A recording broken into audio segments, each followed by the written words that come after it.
Слава Господу! Господь, во имя Иисуса Христа, мы приветствуем Тебя на этом месте. Дух Святой, мы признаем, что Ты есть наш учитель во всем, что касается воли Божьей благоугодной. Мы просим Тебя, Господь, чтобы Ты научил нас, проговорил нам, изменил нас и помог нам усовершенствовать наши семейные отношения. Во имя Иисуса Христа весь народ сказал. Сегодня у нас, конечно, такое учение или семинар будет, и она немножко такая деликатная тема. Это потому что не просто в церкви она не широко проповедуемая, но даже в миру она не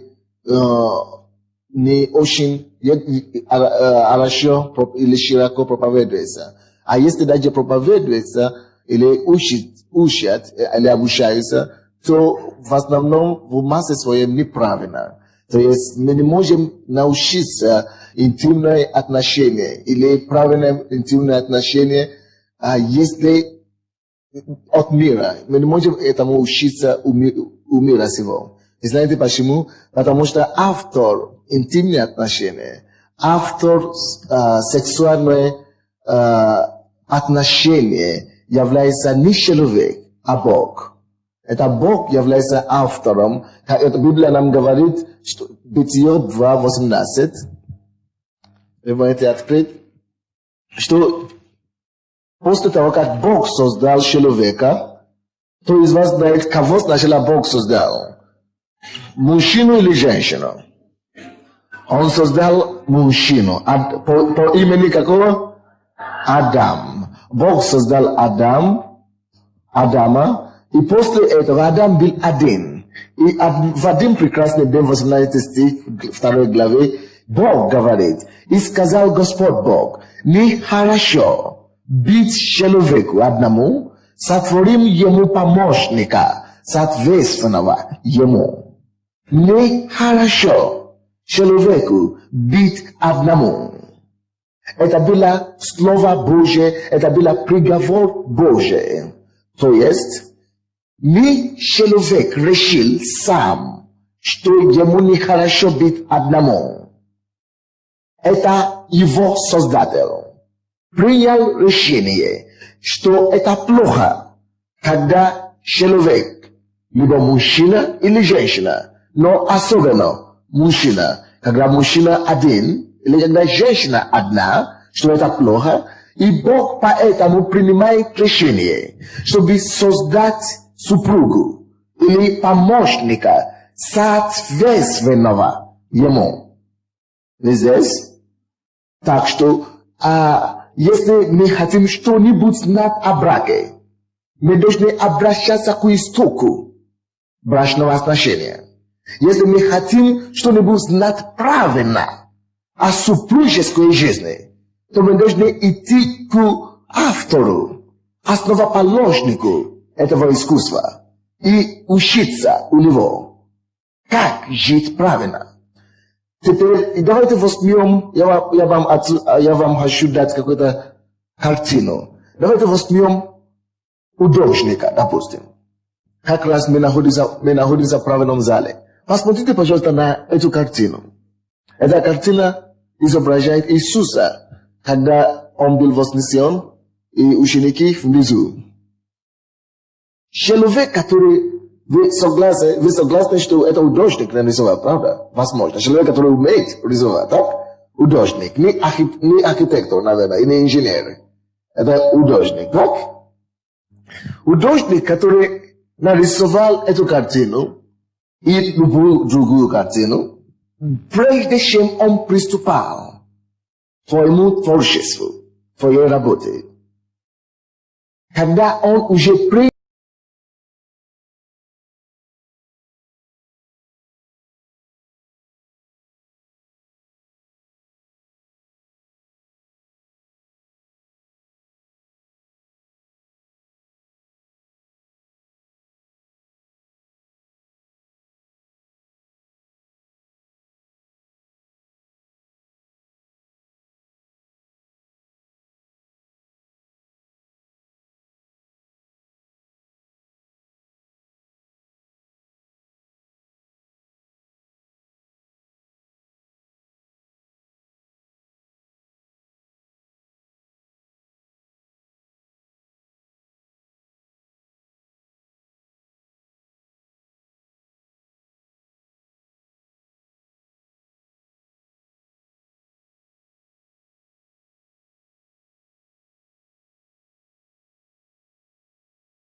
Malot, ani image to который мы называем прототип.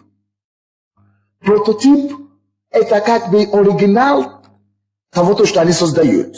Из разработка. Это разработка, прототип до того, как мы могли видеть с вами машину. В разуме или в сознании конструктора уже был свой прототип. Он знал, что он хотел видеть человечеству. Это было у него, он знал, к чему он стремился. То же самое с Богом. Все то, что Бог делает, он знал, к чему он идет, к чему он стремится. Бог наш, которому мы служим, есть тот Бог, который очень хорошо знает конец с самого начала. Он знает, что он хотел добиться. Почему? Как это относится к нашей теме сегодня? Если Бог создал институт брака, супружескую жизнь, я хочу, чтобы мы с вами анализировали это и поняли, что с самого первого дня, когда Бог принял это решение, создать то, что мы называем сегодня семью, с самого этого момента, с самого первого дня, Бог имеет полную картину того, то, что Он хочет, и чего Он хочет добиться. Понимаете меня? Он знает рецепт успешной семейной жизни. Он знает, почему Он создал институт брака или семейной жизни, супружеской жизни. У него была цель для этого. Это Он создал этого института. И этот институт для Адама и для Евы. Он знал, что Ева должна получить от такого взаимоотношения. И он знает, что должен получить мужчина, Адам, от супружеской жизни. И когда он это сделал, он не хотел, чтобы мы отошли от его предписания. Он не ожидал, что Адам, то есть мужчина, или Ева, жена, будет когда-нибудь не только не слушаться ему, но еще и учить Богу, что нужно делать в супружеской жизни. Кто из вас знает, что создание не может учить Создателя, что делать? Понимаете меня? Знаете, к чему я склонюсь? То есть Бог не ожидал, и Он не рассчитывал так, что день придет, то мы будем ему дать рецепту, как нам хочется жить, как мы хотим жить. И поймите, поэтому мы не можем ожидать, что мир научит нас, как жить правильно, потому что они не создали супружеской жизни. Поэтому мы не можем ожидать, что телевизор, газета или журналы научат нас жить правильно в супружеской жизни, тем более интимной жизни супружеской. Поэтому мы не можем полагаться на советов подруг и друзей. Мы должны иметь только один выбор, мы имеем только одно направление. Кому мы можем обращаться? Тому, кто образовал и создал этот институт. И понимаете меня? Слава Богу, слава Богу. Аллилуйя. Слава Господу. Ну что ж, сегодня мы не говорим о браке как таковом. У нас, по-моему, был уже такие проповеди в церкви, вы можете приобрести кассеты, если вы хотите знать обязанности жены и мужа. Как раз кассеты эти мы специально делали копии для вас. Кассеты об супружеской жизни вообще находятся сзади. Но сегодня мы еще не провели такое учение здесь, в нашей церкви. И я думаю, что даже в Киеве, может быть, такое учение еще не было. какой должна быть правильное интимное отношение. Почему интимное отношение? Очень многие часто боятся эту тему, затронуть эту тему. Я даже больше вам скажу, иногда мужья и жены боятся затронуть эту тему. И они даже супруги, даже между собой очень часто не говорят глубоко или как следует об этом. Давайте посмотрим в Библии, что Библия вообще говорит об интимном отношении. Если какой-нибудь заговорки или косвенные, хотя бы косвенное или непосредственное обращение к этой теме в Библии. Давайте начнем, пожалуйста, от Матфея 19:5, который вы очень хорошо знаете. Мы всего лишь начинаем оттуда. Мы пойдем дальше, хорошо? От Матфея 19, 5 стих. И сказал Иисус. Хорошо, давайте начнем с 3 стиха, пожалуйста. И приступили к нему фарисеи, и, искушая его, говорили ему, по всякой ли причине позволительно человеку разводиться с женой своей? Он сказал им в ответ, не считали ли вы, что сотворивший в начале мужчину и женщину сотворил их? Я хочу вам передать смысл Бога.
Еще другую женщину.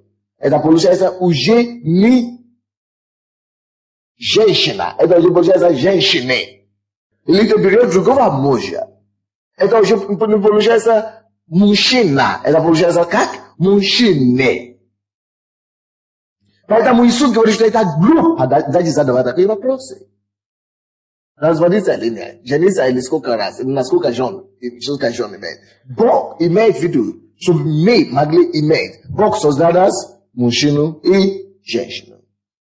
Поэтому, в принципе, то, что правильно, по Божьему взгляду, Бог вообще-то.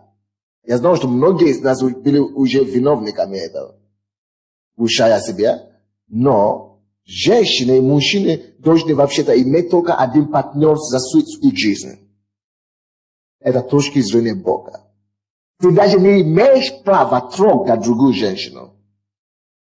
Потому что интимное отношение, секс, это единственный способ, как передается кровь друг другу.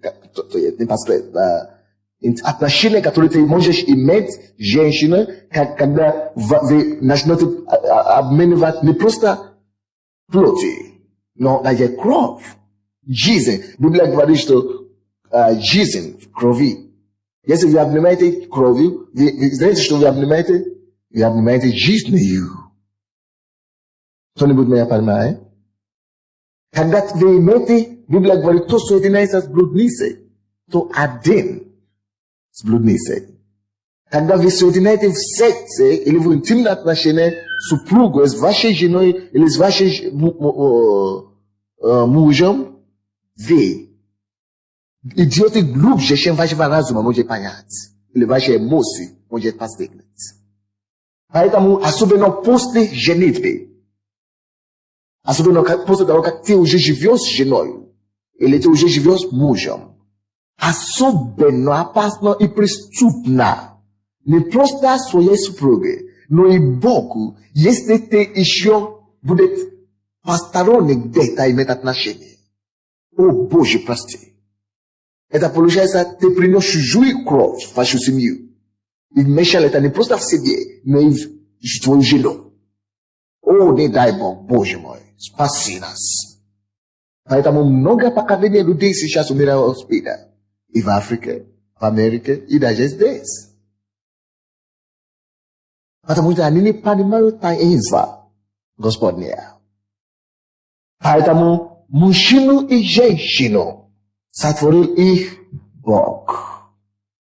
Если ты был виноватым или виновным в этом прошлом, слава Богу, что мы служим Богу, который прощает и забывает. Поэтому особенно важно, что после того, как мы уже приходим к Иисусу, и мы получаем ощущение и прощение, после того, как Бог уже сказал, окей, я видел, как ты жил неправильно.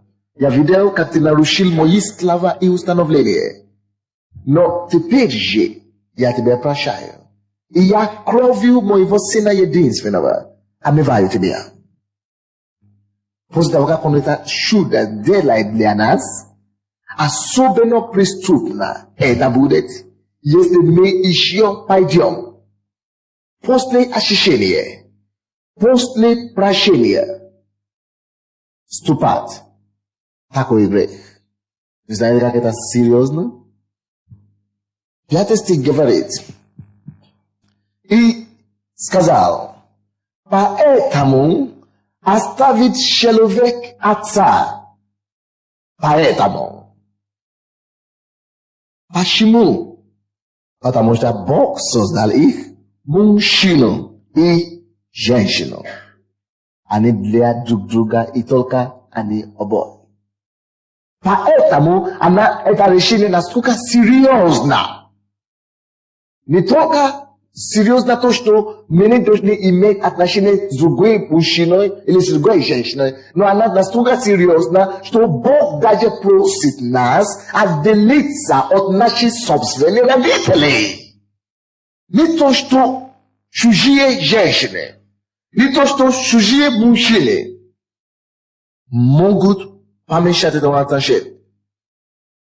Но Бог говорит, поэтому оставить человек отца и матери.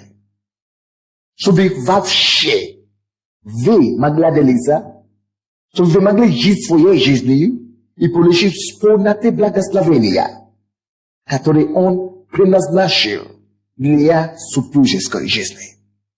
Если мать и отец не имеют права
они стали одною плотью.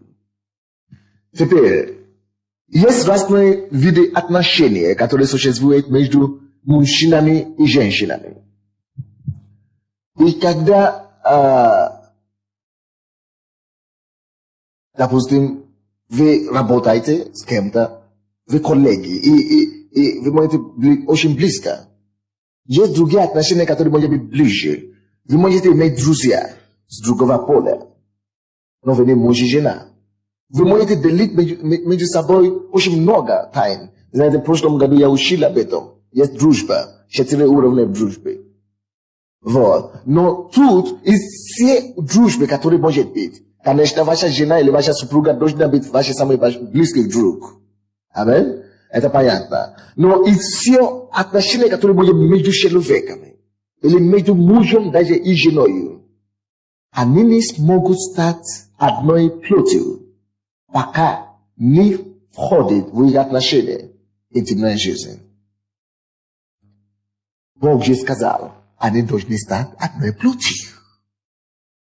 Без интимной жизни, без сексуальной или половой отношения, они не смогут стать одни. Теперь послушайте. Если мужчина и женщина уже пошли так далеко, что они стали одним или одно сексуально, половой жизни, то не должна быть преграды в других сферах семьи, чтобы не быть одной. Если вы уже одни в том, то, что сокровенное, в том, то, что таинственное, в том, то, что божественное, в том, то, что священное. Если вы уже там одни, то, что мешает ваши финансы быть одни? Что мешает вам разделить горе между собой? Что тогда может не быть одно в вашем отношении? Если то самое сокровенное, вы уже одно там. Понимаете меня? Теперь это есть принцип, который было в сердце божества. Это есть то, что было в сердце Бога, когда Он сотворил это отношение. Это в частности, это наполовину я говорю только то, что касается секса сегодня. Я не говорю об остальном. Теперь давайте посмотрим, это правда, почему? Потому что Иисус Христос, как вы знаете, является частью божества. Аминь. Он есть вторая личность божества. Так что Он был там в начале. Аминь. Мы имеем 3 личности, но в одном Боге. Аллилуйя. Так что Он знал это с самого начала. И если Он это говорит здесь, это значит, так Бог считает. Теперь, после того, как они уже создали их, давайте тогда посмотрим, как они жили. Бытие 2 главу. Исполнилось ли то, что говорил Иисус в жизни Адама и Евы? Исполнилось ли оно или нет? 23, 24, 25 стихи. Бытие 2. И создал Господь Бог из ребра, взятого у человека, жену, и привел ее к человеку. Извиняюсь, это 22, но теперь 23. И сказал человек, вот это кость от костей моих и плоть от плоти моей. Она будет называться женою, ибо взята от мужа. Потому оставит человек отца своего и мать свою, и прилепится к жене своей.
Отношения. Они стыдились, когда они были наги, потому что Бог вместил их вместе. И я думаю, что здесь, вероятно, всего, они не просто не стыдились друг другу. Я думаю, что здесь у них было законное первое интимное отношение. Я говорю, что я думаю, потому что здесь не написано. Амин? Это мое мнение. Что они здесь были ноги, и не просто так. Они имели первое интимное отношение, и у них не было стыда. Так что это самое первое, то, что мы видим близко к сексу. Интимные отношения, как вы знаете, это не просто секс. Интимные отношения начинаются, может быть, с поцелуя или с объятием. И имеет 3 уровня. Это секс, это совершающая стадия. Но это начинается с объятием и поцелуя, вторая стадия. Или первая, как у кого. Аллилуйя. Так, теперь давайте напишем, пожалуйста, для какой цели или, да, можно написать цели интимные отношения. Напишите, пожалуйста, если пишите. Для чего Бог создал интимные отношения? Во-первых, Бог создал секс или половое отношение между мужчиной и женщиной для того, чтобы продолжать, для продолжения человеческого рода. Это во-первых. Это согласно Бытие 1 глава 28 стих. И благословил их Бог, и сказал им Бог: плодитесь и размножайтесь, и наполняйте землю, и обладайте ею, и владычествуйте над рыбами морскими, и над птицами небесными, и над всякими животными, пресмыкающимся по земле. Для размножения, для продолжения человеческого рода. Но не только для этой цели. Вы слушаете меня? Скажите, не только для этой цели. Допустим, если бы это было только для этой цели, то люди, которые не, допустим, мы с женой, у нас нет детей сейчас. Это значит, мы порвали, это значит, мы не живем супружеской жизнью. Или это значит, мы не должны заниматься любовью. Или это значит, что что-то не то. Поэтому, если даже муж и жена не могут иметь детей, и у них нет детей, они все еще смогут жить самой счастливой супружеской жизнью. Ни в коем случае не хуже, чем у тех людей, у кого есть дети. Почему? Потому что не только для этой цели. Это во-первых. Во-вторых,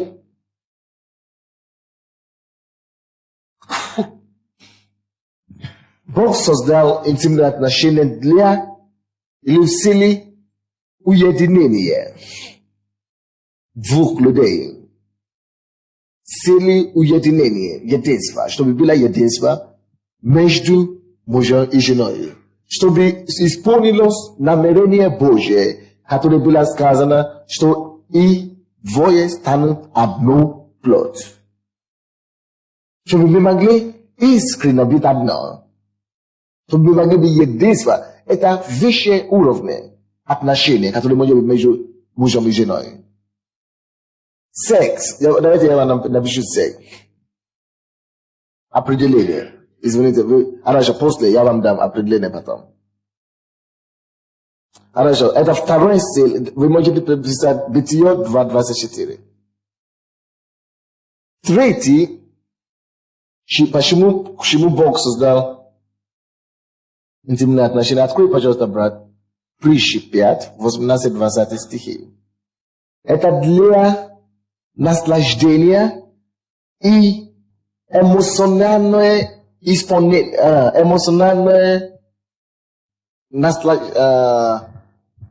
расслабление или что-то подобное. Не расслабление, но для наслаждения и эмоциональное fulfillment, accomplishment. Это как достижение полноты, подъема, для эмоционального подъема и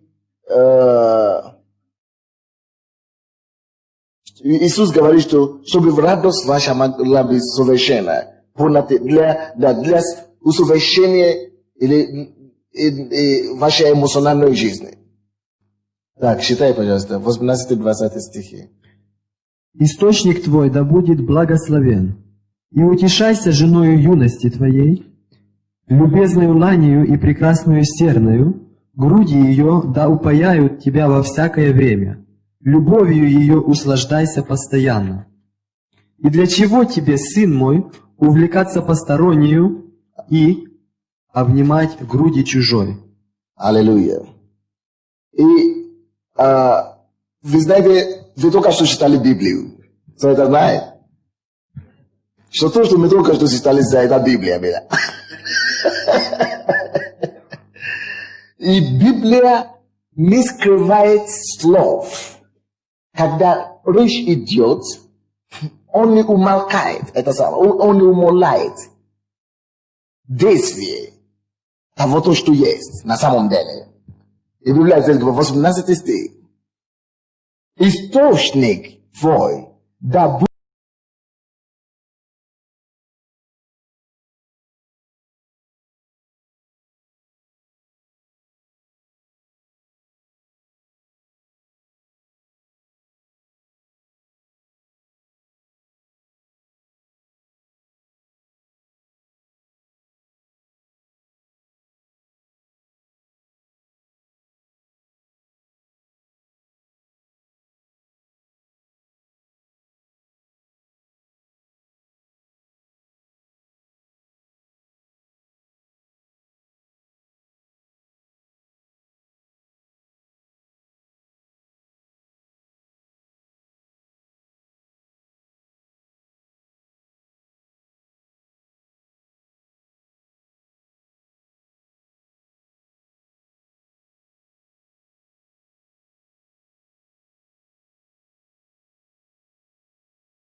то есть ваша семья не будет успешна никогда, если этим занимается только муж. Ваша семья не будет успешна никогда, если об этом заботится только жена. Требуется обои усилия. Вы понимаете меня? И еще напишите одну фразу интересную. Супружеская жизнь или семья не сработает само по себе. Семья не получается, не сработает само по себе. Семью нужно сделать. Вы не поняли, да? Вы должны своими руками, своими усилиями сделать свою семью успешную. Обоими стараниями. Так, 18 стих говорит, источник твой да будет благословен, и утешайся женою юности твоей. Утешайся. Утешение, утешайся юности твоей. Это наслаждение, правда? Утешайся. Не богатством. Утешайся. Не работай. Пишите, пожалуйста. Утешайся. Не работай. Утешайся. Не богатством. Утешайся. Не дружественными или окружением. Окружением. То есть не друзьями. Утешайся. Бог говорит, чтобы ты научился получить утешение или наслаждение у жены твоей. 19. Любезною ланию и прекрасною серною. Понимаете? Груди ее да упокоят тебя во всякое время. Груди ее. Бог говорит, что груди женщины не предназначены только для напоения детей.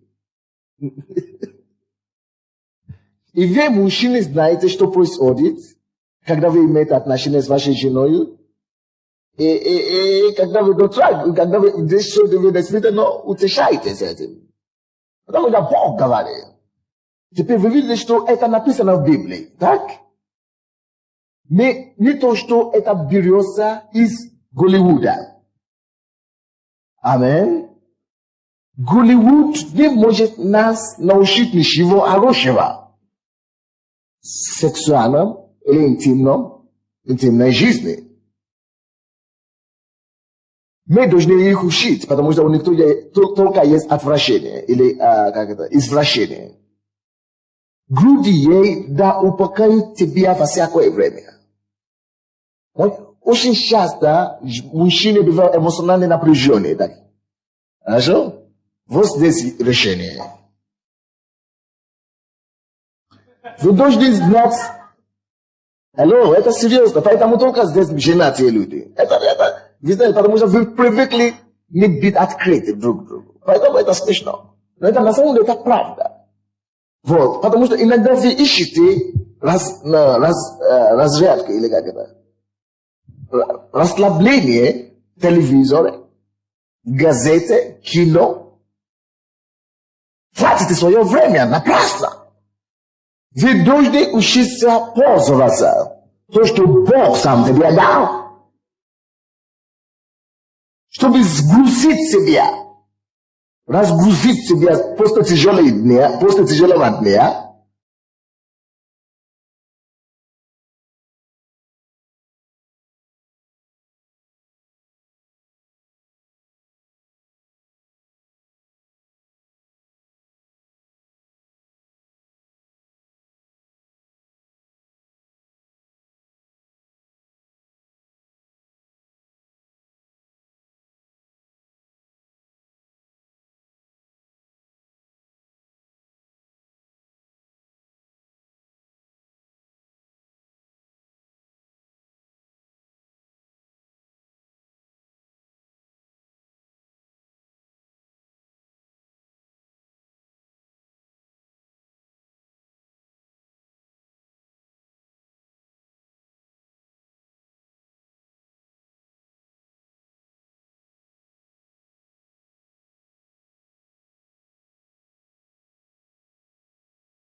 Наслаждение.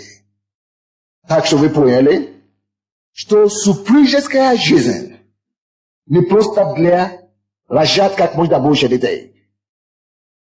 Вы знаете, из-за этого доктрина, чтобы только рожать детей, многие женщины сегодня остались очень неисполненными, счастливыми. И вы знаете, что происходит? Мужчина приходит с работы, у них уже есть дети, они просто как у вас спам называется по-русски? Спермы, да? Спермы, да? Он уже выпустил спермы, он достиг свой оргазм и ушел. Я уже сделал все то, что необходимо, чтобы ребенок был. Он не задумывается, что необходимо еще довести свою жену до оргазма. Чтобы она также могла получить наслаждение с этого акта. А если жена жалуется, говорит, это что, я уже все, уже пустил туда, а ребенок будет, что там будет? Забывая о том, что цель супружеской жизни гораздо глубже идет, чем просто пустить там туда. Я не знаю, за сколько минут, за полминуты даже получится. Пусти туда спермы и поехали. Все равно ты будешь беременна. Какая разница? Короче, мы будем потом говорить об этом. 20 стих. И для чего тебе, сын мой, увлекаться постороннюю и обнимать груди чужой? Для чего тебе? Теперь я вам скажу, для чего люди это делают. Потому что люди не имеют понимания. Люди не знают, что такое намерение Бога. Люди не имеют понимания о силе Божьей. Когда человек перестает ценить то, что у него есть, он начинает смотреть на то, что есть у другого. Или у чужого. Понимаете меня? Но если ты поймешь, ты начнешь понимать правильно, что это в принципе то же самое, и выполняет ту же самую роль, ты поймешь в конце концов, что нет смысла этого делать. И знаете, это называется злоупотребление. Я всегда говорил, что если человек не знает, что такое микрофон, так? Допустим, стакан или другая вещь. Если человек не знает ценность чего-то, он автоматически будет злоупотреблять его. Если человек, допустим, видит микрофон, это первый раз, он пришел, барабаны можно будет играть. На барабане играет. Если человек возьмет это как инструмент для барабаны, как вы думаете, что произойдет с этим микрофоном? Спортится, правда? Девушки, вы не женаты, да? Вы не замужи. Вы не туда попали, извините. Пускай кто-то там стоит у входа. Когда кто-нибудь входит, вы спросите у них, если они замужем или нет. Потому что они пришли после того, как мы делали объявление как раз, да? Хорошо. То, что толкает мужчины и женщины в неправильное блуду и прелюбодеяние. Это потому что они не знают, не имеют Божье понимание. Они не понимают Божьей истины. Они не имеют света в них. У них полная темнота. Амин. То есть мы уже с вами выяснили, что Бог заинтересован в том, чтобы у нас было всестороннее гармоническое наслаждение, чтобы мы могли получить максимум пользы с того, что Он нам дает. Амин. Теперь следующее. Я хочу доказать, что любовное отношение между мужчиной и женщиной. Спросите, вы кто-нибудь уже просил? Кто этим занимается? Я говорю, чтобы кто-то там стоял. Аллилуйя. Давайте откроем, пожалуйста, Песни Песней, 2 главу. Песни Песней, 2 глава. Виктор, считай, пожалуйста, от 3 стиха по 17. Песни Песней, 2 глава, 3 стиха по 17. В эти стихи Библии, да? Слушайте меня.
просто делайте комплимент о том, что он принес зарплату домой.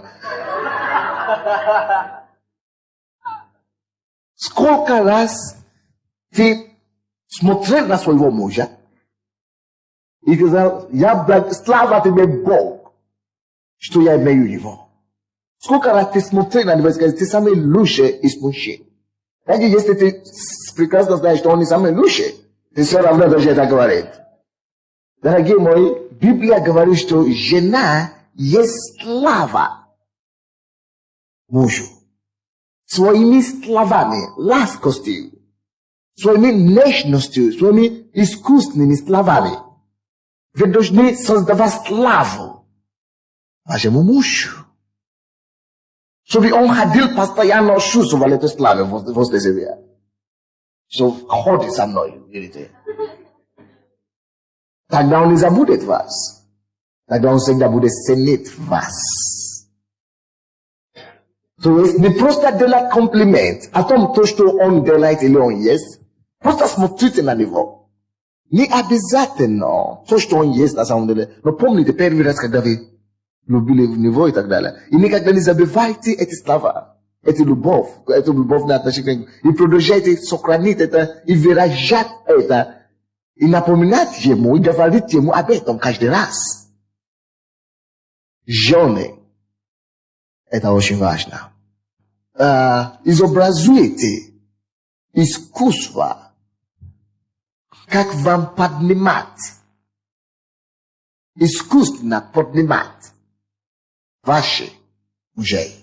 Чтобы вы не просто закрывали вашу голову платком, а чтобы вы своими словами и поступками покрывали свою голову.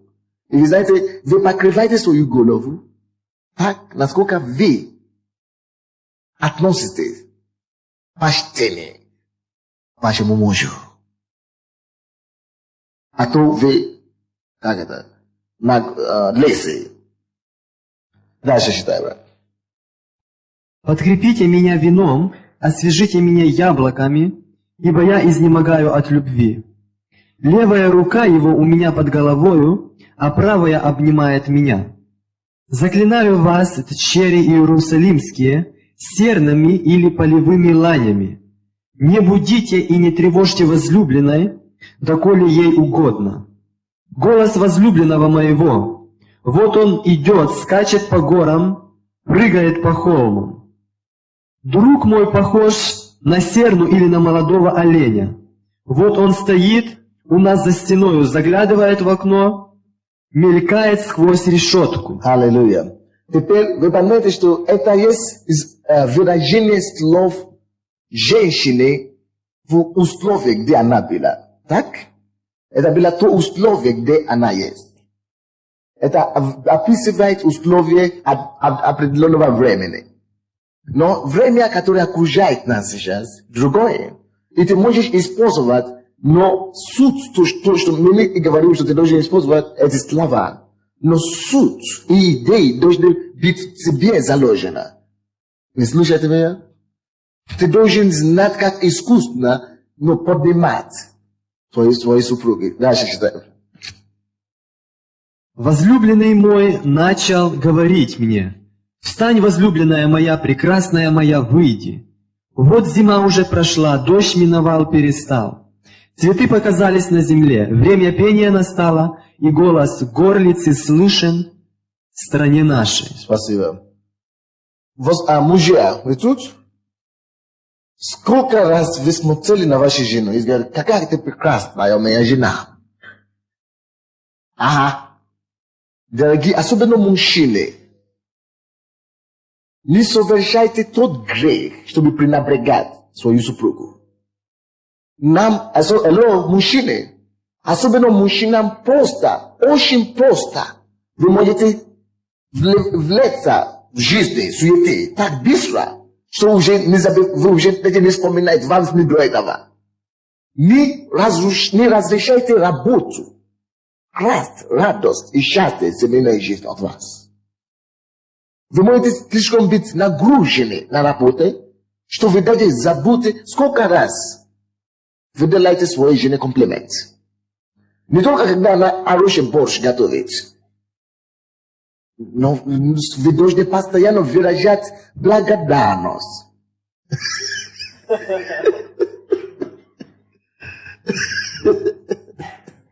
Вообще за то, что он есть ваша жена.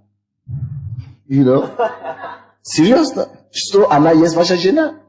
Вы должны постоянно делать такие комплименты. Я благодарю Бога за тебя. Я просто славлю Бога, что ты моя жена. Ты ближе все. И я ценю тебя. Ты дорого для меня. Делай такое. И я думаю, что мужчины должны это делать, особенно женам. Они построены так, что они больше нуждаются в этом. Я вам хочу сказать, чтобы вы начали это делать, и вы увидите разницу в вашей семейной жизни. Очень, может быть, даже сразу не получится, что вы сможете набрать, вы уже даже отвыкли от этого. Может быть, вы даже никогда этого не делали. Вот приходит время истины. Если вам тяжело, допустим, начать это сразу, как можно начать?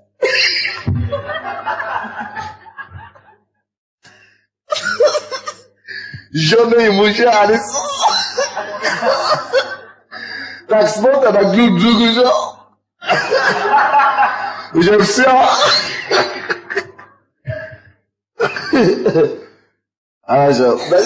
Даже некоторые мужья боятся даже повернуть глаза.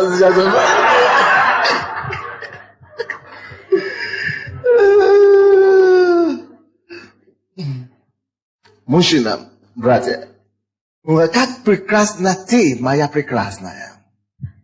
Может быть, это относится к мужьям и к женам, особенно к мужьям. Если вам тяжело, начните, вы знаете как, тактику, которую я вам дам. Да, это интересная тактика.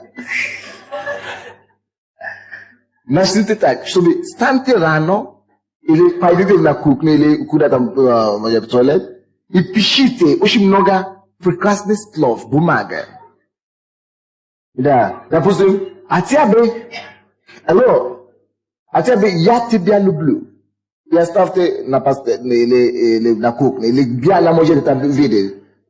Потому что многие, они не могут переходить этот барьер. Что, о, как чудесно ты, как прекрасно ты, как ты чудесно. Но. Поэтому напишите это всегда. Каждое утро, когда ты идешь на работу, оставь. Пускай она придет первая. Я тебе скажу, тебя светят по-другому. Как только что ты услышат звуки твоих ног. По-другому откроют тебя двери. И тут борщ будет особый вкус. Аминь. Дальше. Вот зима уже прошла, дождь миновал, перестал. Алло, стоп. Вот зима уже прошла, дождь миновал, перестал. Чему это? Я буду это все говорить в будущем. Но это говорится о том, что муж постоянно ждал времени веселья с женой. Муж должен искать условия, как веселить и ласкать и делать приятно. Это почему зима уже прошла, чтобы они могли пошли гулять. Погулять. Мужья, слушайте меня, пожалуйста, во имя Иисуса. Вы всегда должны постоянно. Вы слушаете меня? Вы должны всегда постоянно искать различные способы, как вам веселить, развлекать вашей супруги и вашей семьи. Мы можем считать, что мы ходим в церковь вместе. Это одно развлечение, слава Богу. Но одно это, если вы только будете это делать, это получается однотипное развлечение. Однообразное, одностороннее. Ты должен всегда думать в твоей голове постоянно, не только работать, о том, как мне развлечь мою жену на этой неделе, в этом месяце, по-другому.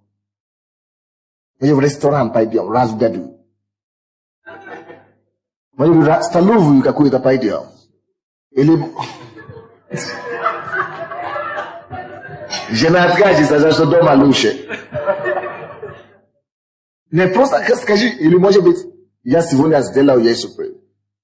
Она ушла, я готовлю ей. Она приходит, я сегодня накрываю стол.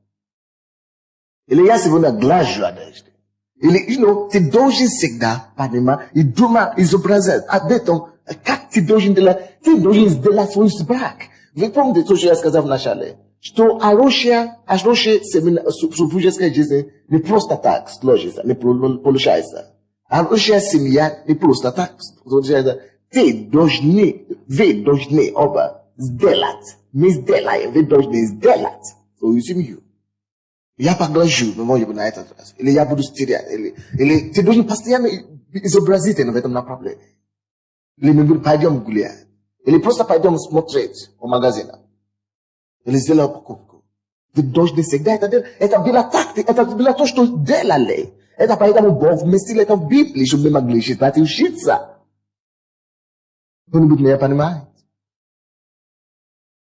Мужья, запишите это и не забудьте. Я прошу вас во имя Иисуса. Ты говоришь, это не очень духовно. Да, речь не идет сейчас о духе, речь идет об одной плоти. С тобой. Но это здесь в Библии. В Библии баланс. Балансированная книга. И там чисто ты должен быть балансированный. Мы только одну часть Библии бегать с этим. Бежать с этим. Дождь миновал, перестал. Так, 12 стих читай, брат. Цветы показались на земле, время пения настало, и голос горлицы слышен в стране нашей. Цветы показались на земле. О чем это говорится? Муж сознательно. Даже может в современном мире. Это жены напоминают мужа, что уже есть цветы. Чтобы он мог как-то обращать внимание, что цветы уже есть. А то он не обращает внимания. А в библейские времена это не было так. Это муж радуется, что цветы появились. Чтобы я мог чтобы у меня могли бы чем угостить или сделать своей жене приятной. Да. То есть, это есть одним способом, как сделать своей семье приятной и интересной. Он радуется. Заметьте, кто радуется, что цветы появились? Муж. И говорит кому об этом? Жене. Они, которые мужья боятся, даже говорить об этом муж. Даже если они видели, потому что они боятся, что а если вдруг она скажет, что купи мне. Вот поэтому ты должен это самое заметить, чтобы ты мог купить для нее. Не только 8 марта или в день рождения. Аллилуйя. Читай дальше, брат. Смоковницы распустили свои почки. Нет, до этого там время пения настало. И голос... Да. Время пения настало, и голос горлицы слышен в стране нашей. Я вам объясню все, почему это все необходимо. Голос, то есть это все говорится о разных видах развлечений. И в то время, да, мужчина и женщина, муж и жена ходят и гуляют по парку, и муж поет обычно. Вы видите эти восточные фильмы, да, и муж поет и так далее. И на гитаре играет. Вот. Это все, чтобы делать мужчине что-то приятное. Поэтому мы начинаем делать эти концерты христианские. Чтобы могли бы место, куда пригласить свою жену. И я вам скажу, если муж будет заботиться о жене так, ты делаешь ей комплименты здесь с утра, днем, вечером, у вас будет особое интимное отношение вечером. Бесподобное. У вас в семье всегда будет светить свет. Приятно всегда будет. Считай дальше. Смоковницы распустили свои почки, и виноградные лозы, расцветая, издают благовоние. Встань, возлюбленная моя, прекрасная моя, выйди. Теперь слушайте. Вы видите, какие интонации между женой и мужем? Какой манеры разговора должна быть? Ласка, ласковая. Стань, жена моя. Не то, что кричит на друг друга. Я вообще это еще в жизни еще не представляю. Серьезно, что, может быть, как это я могу кричать на свою жену? Я даже не знаю. Или на своего мужа. Но простого уважения это должно быть. Вот какой манера разговора должна быть у вас в семье. Ласковость. Все время. Я вам скажу, это счастье интимного отношения. Поэтому многие женщины становятся фригидными, да. Ничего не получается. А мы часто думаем, а я купил ей это самое, я купил, но не то, что купил дело, не то, что купил дело. Я купил его квартиру, я купил ей квартиру, я купил ей машину, там это есть, пальто есть у меня, шуба есть. Она не ищет то, что она не ищет материю, она ищет отношения с тобою. Женщины ценят намного больше отношений. Больше, чем миллиарды долларов. Иногда. Я вижу, что мужчины свою голову не ужимают. Да! Значит, это для вас откровение. У вас будет еще много таких откровений. Читай дальше, брат. Голубица моя в ущелье скалы, под кровом утеса. Голубица моя. Тая! Алайса! Ага! Сая! Тая! Иди сюда! Голубица моя. И поэтому я люблю христианские семьи на Западе, особенно в Америке. Они не называют себя просто по имени. И я тоже не называю свою жену по имени дома. Я называю ее принцессой моя. Постоянно. И когда я так отношусь к ней, мне не придется никогда в жизни, даже суметь укричать или... Потому что ее уважение, это сразу дает уважение. А это уже сразу выходит на другой уровень. Миша, Саша, иди сюда, даже как лам. Саша, иди, дети все это видят. Какое будущее мы вырастем? Дальше, брат. Покажи мне лицо твое, дай мне услышать голос. Есть на русском, тем более на украинском, очень много выражений. Коханая моя. Есть такое? Люба моя. Есть такое? Глублица моя. Вот очень много чего можно это самое. Это же по-украински, по-русски есть такие вещи, да, правда? Аминь. Видите как? Поехали. Покажи мне лицо твое, дай мне услышать голос твой, потому что голос твой сладок, и лицо твое приятно для меня. Видите, какие слова? Сделай комплименты вашим женам. Лицо твое приятное. И ты одета красиво сегодня. У тебя хорошая прическа сегодня. А то они стараются, а уже вообще никак не замечают. Ты думаешь, ну, моей жене все равно. Ты думаешь? Вы знаете, почему мы часто думаем, что нашей жене все равно? Потому что они уже... Это не их природа, это не природа женская, потому что это уже... Вы убивали это чувство в них. Поэтому они уже как-то вещит, как-то стараются. Читай дальше, 17 до 17, вы надо считать. Ловите мне лисиц, лисенят, которые портят виноградники, а виноградники наши в цвете. Возлюбленный мой принадлежит мне, а я ему.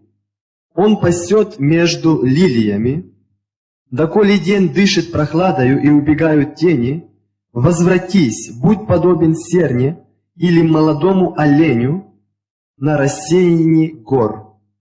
17 это что? Спасибо.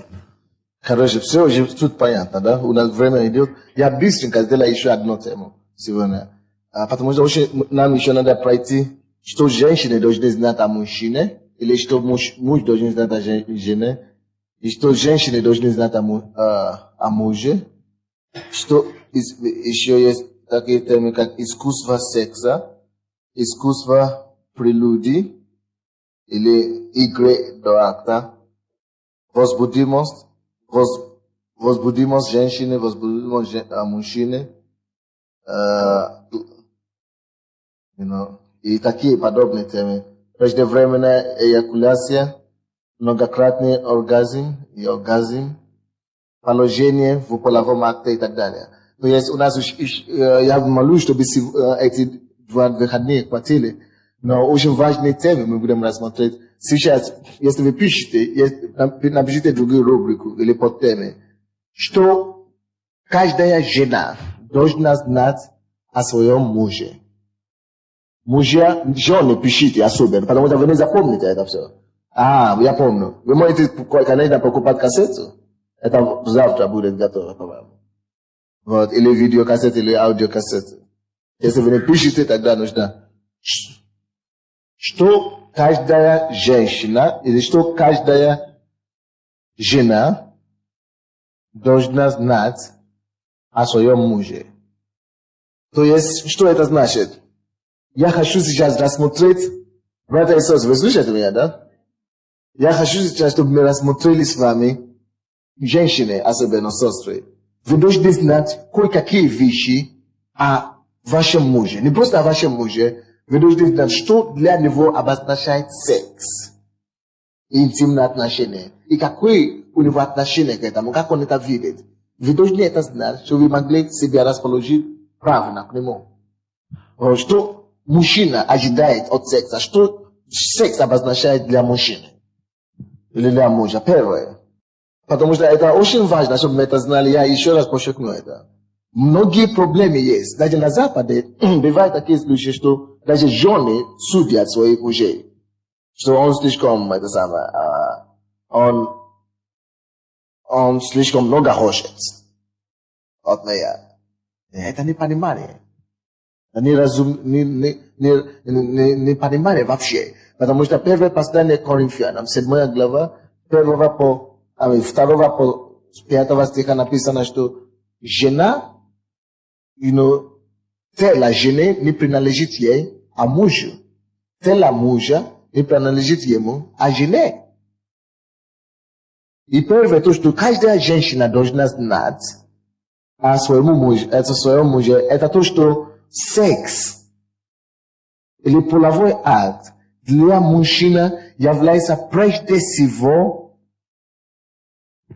его, то есть, я по-другому скажу, то есть секс удовлетворяет его сексуального водительства, можно так говорить, драйв. Кто-нибудь знает, что такое драйв? Это желание, это естественное желание. Удовлетворяет его естественного или натурального потребность, влечения. Да, он удовлетворяет его естественные потребности. Это не просто простая потребность. Я постараюсь объяснить. Бог создал мужчины так, в нашем организме. Если вы врачи здесь, пожалуйста, может быть, у нас есть какие-то врачи здесь, или медицинские работники. Нам понадобится завтра или на следующей неделе, если вы можете нарисовать органы мужчин, размножение женщины и мужчины, пожалуйста. Полностью. Органы размножения мужчины и женщины. И принесете. Мы будем работать над этими вещами. То есть в каждом мужчине строение, наше органическое строение, да? Строение нашего организма было построено так, чтобы мы были агрессивными в сексуальном плане. Больше, чем мужчины, женщины. То есть, когда очень многие женщины жалуются, что он слишком агрессивен, он слишком много стреляет, я не против секса, но может быть раз в неделю, а он может быть каждый день или каждые 2 дня, или что-то подобное. Если вы поймете строение тела мужчины, вы поймете, что это не случайно. Допустим, я просматривал и изучал эту тему, и я вам дам какую-то статистику, которую я нашел. Каждый мужчина аккумулирует очень много, даже миллиарды за неделю. Мужчина может аккумулировать миллиарды точек или спермов. Вы поняли, да, то, что они сказали? Сперматозоидов. Миллионов таких. Каждый раз, хорошо, я вам, чтобы понял, что это значит. Каждая капелька сперма, да, которая, попадает от мужчины, либо в женщину, каждая капля такое, содержит в себе 3 миллиона сперма. 3 миллиона. Это огромное количество. И еще написано, говорят, что мужчине требуется, и вы знаете, что не просто капля, когда интимное отношение идет, не просто капля, он высвобождает. Он высвобождает много капель такие. Но может быть 2 или 5, или много. И в каждом 3 миллиона. И слушайте, пожалуйста, очень интересно. Напишите мужчине. И каждые 42 часа до 78 часов, это по-разному у мужчины, да? С 42 часов до 78 часов, каждые 78 часов для самых медленных мужчин. А для таких самых быстрых, каждые 42 часов он производит, сотни миллионов. А каждые 42 миллионов он производит сотни миллионов эти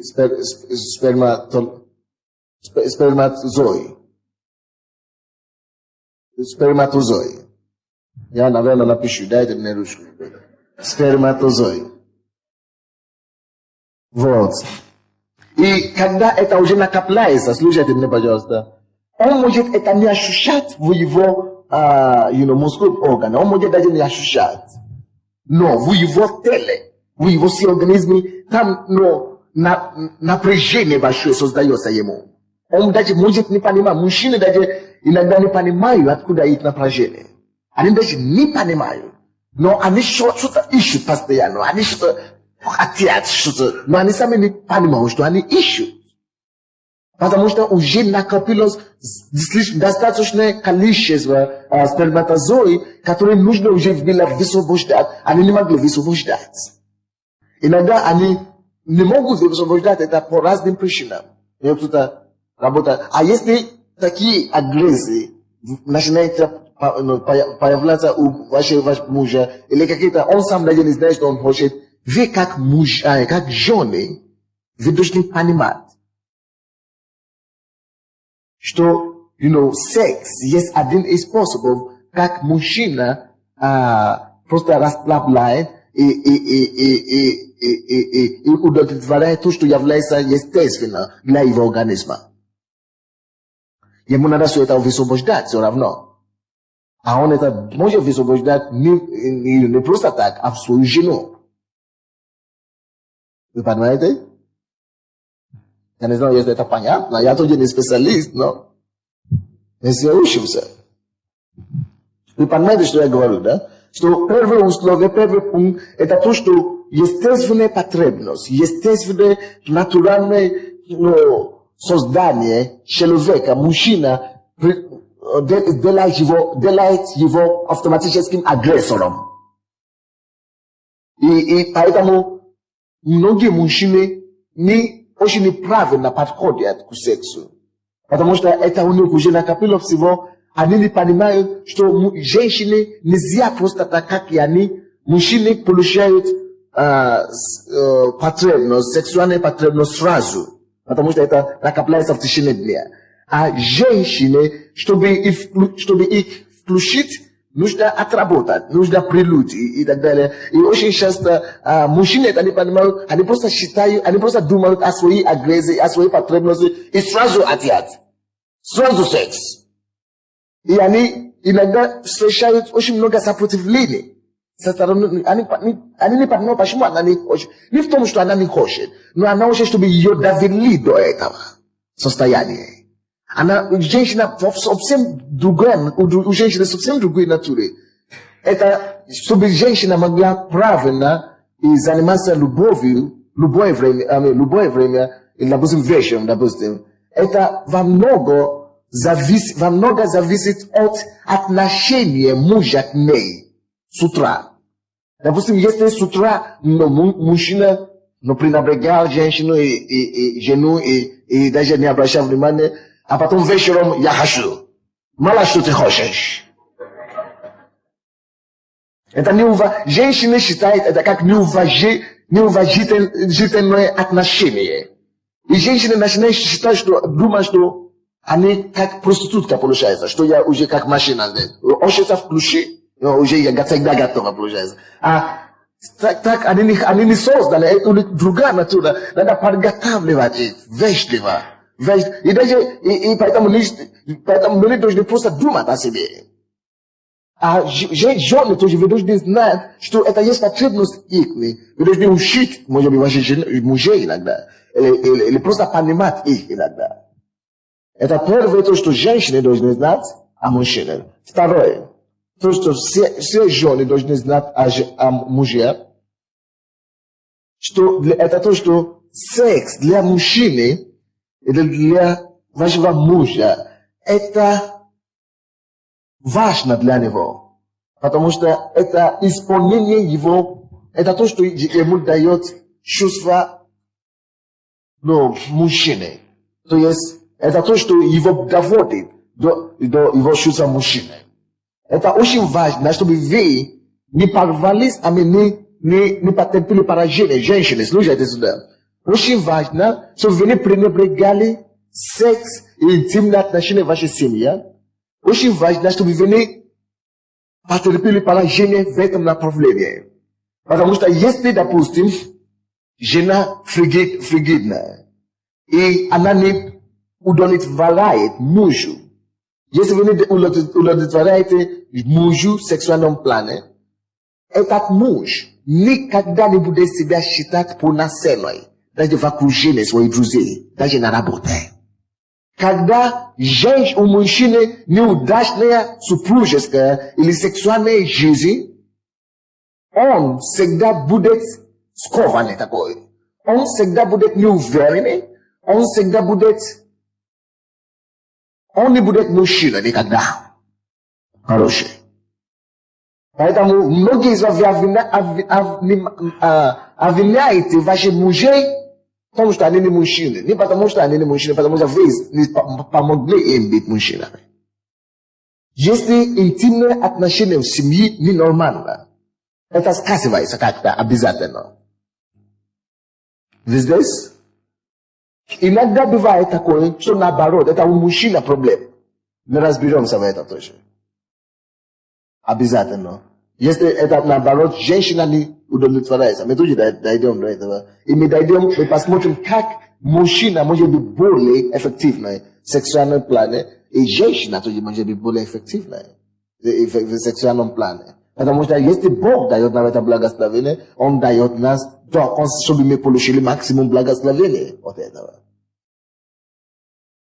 То есть, не пренебрегайте интимные отношения в вашей семье. Это ему дает чувство. Это ему помогает быть мужчиной. Это второй пункт. То, что все женщины должны знать о своей. Третье, то, что вы должны знать.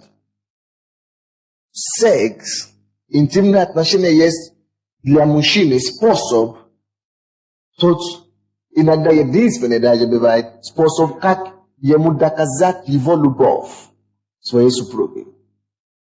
Иногда это есть способ его сказать вам, что он еще вас любит. Не просто для исполнения его эгоистического, которые женщины бывают, желания, а чтобы доказать вам, что он любит вас. Так что не пренебрегайте это. Следующее, то, что каждая женщина должна знать о своем муже. И, конечно, если он это делает, чтобы уверять о его любви, значит, через секс мы можем обновлять наши отношения. Каждый раз обновлять отношения наши. Следующий пункт. Женщины должны это помогать. Я думаю, что тут женщины должны помогать своим мужей избавиться от этого. У проблемы есть особая проблема, у мужчины есть особая проблема, которая тоже есть у женщин, но не так много, не так острая, как у мужчин. Это проблема мысли, навязчивые мысли. Вы даже помните, что Иисус сам напоминал об этом, так? От Матфея 5, 28 стих.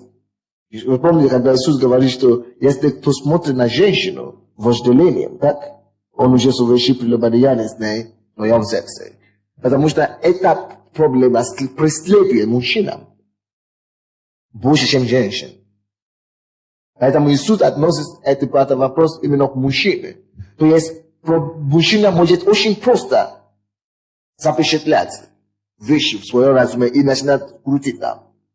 Вот. Секс есть тот путь, как мужчина именно успешные интимные отношения дома, есть тот путь, как мужчина может избавиться от нездоровья мыслей. Если этот вопрос поставлен хорошо в вашем доме, вы можете, женщины, вы можете помогать вашим мужчинам, вашим женам избавиться и жить свободной жизнью от мыслей, от преследования, от некрасивой и нечистой мысли. Вы понимаете меня, да? Это если у него будет очень хорошая сексуальная жизнь дома, он думает, что все равно, что мне даст. Допустим, я не знаю, как человек может иметь Мерседес дома, а потом завидовать Жигули на улице. Ну, не стоит.